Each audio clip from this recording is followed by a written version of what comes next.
Okay, so on the second video, this is day 10, maybe? I don't know. I've actually lost count.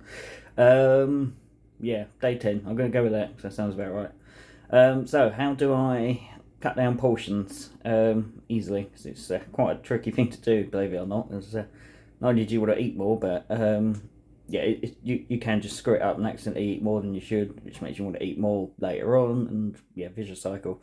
So how do I do it? Well, I'll show you. This is the saucepan I would normally cook in. So yeah, it's pretty big, and I'm going to do a mac and cheese tonight, and I'd normally fill that right up. So it'd have quite a bit of food in there, and this is the saucepan I'm going to use tonight. And for size comparison, that's how much smaller it is. So yeah, a lot smaller. That's how you do portion control. So much easier doing it that way than I know I'm not screwing up, even if I fill the saucepan right up. So yeah, that's the easiest way. And in case anyone's interested, I'll show you how I do my mac and cheese as well here in a minute, which I'll have to edit on the Anyway, see you in a bit. So to make mac and cheese, what I do is I fill a saucepan with some macaroni pasta, I don't know what it's called, but curly pasta. But as you pour it into the saucepan, it's very important to make sure you pour it all around the oven and just drop it everywhere in general, because that's how you make it taste really nice, is when your kitchen's covered in it and you've got a massive disgusting mess to deal with later. Alright, so that's step one. Step two, you get your milk. I use whatever this is, green milk, and you pour it in here. And you want it to go just above about there, so it's covering most of the pasta.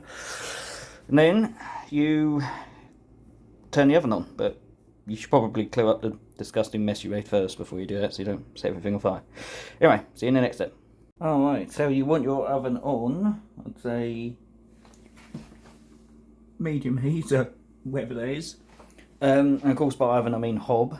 Now while you're cooking it, it's important to stir this as often as you can, because it really does like to burn and get stuck on the bottom. So just give it a twist and stir it every so often, and keep an eye on it, because once it starts getting ready, you'll really do it quickly. And you're probably wondering why I've got milk and pasta, but it actually the milk turns into a really nice sauce.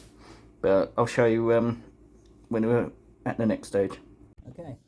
When the milk's boiled down and you added a little bit of salt as well to help speed things up and make it taste a lot nicer, you add some cheese in and give it a good stir. You add quite a bit of cheese in, as you can see. Well, that's probably way too much, but yeah, and then you just stir it in and it will melt in and help make the sauce. Alright, so that's my mac and cheese. That's what the final product looks like. So yeah, it's pretty good. It's pretty bad calorie wise, admittedly, but it's dirt cheap. You only need a little bit of cheese and pasta and some milk to do it, and it's probably like the easiest way to make mac and cheese as well, but it tastes really good. So yeah, that's that. I'll see you in the next one.